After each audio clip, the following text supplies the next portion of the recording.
धर्म शास्त्र के अनुसार माता साक्षात पृथ्वी का स्वरूप है।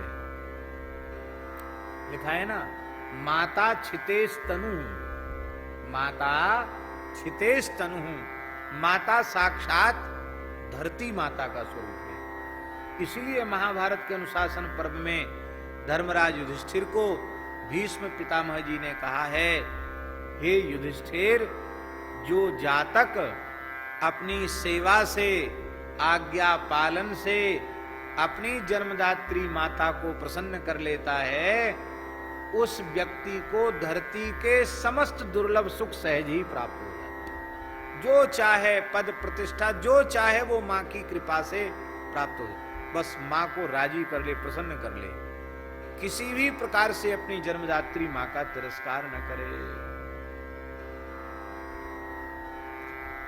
ऐसा क्यों? धरती के समस्त सुख माता की प्रसन्नता से प्राप्त हो जाते हैं। ये बात इसलिए कही गई क्योंकि माता साक्षात धरती माता का ही स्वरूप है। इसलिए माता के प्रसन्न होने से धरती माता प्रसन्न हो जाती है।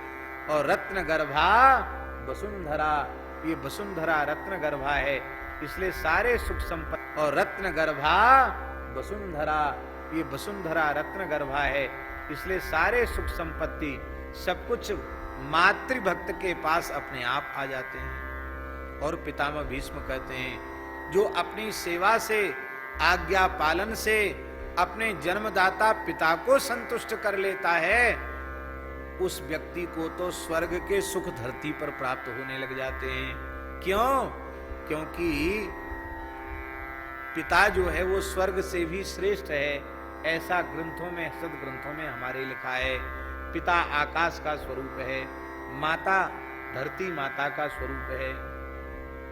और वहां महाराज जी लिखा है, यदि आज्ञा पालन और सेवा से, भीष्म पितामह युधिष्ठिर से कहते हैं, यदि कोई अपने सदगुरु को प्रसन्न कर लेता है, तब तो वह प्रकृति मंडल का अतिक्रमण करके, ब्रह्मलोक का भी अतिक्रमण करके भगवान के नित्य वैकुंठ को प्राप्त कर लेता है, मोक्ष को प्राप्त कर लेता है।